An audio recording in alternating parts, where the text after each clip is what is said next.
ពីថា One Life Hurt សៀមរាបហៀល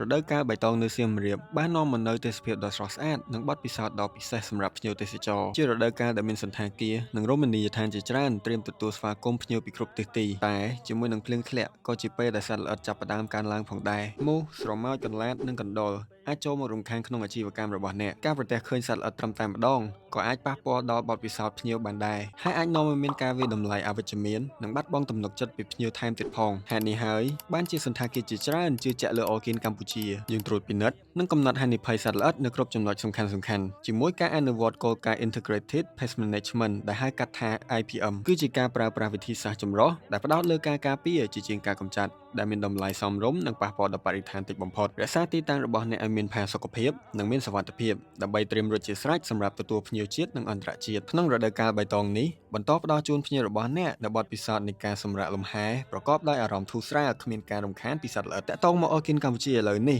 ដើម្បីទទួលបានការត្រួតពិនិត្យដោយឥតគិតថ្លៃ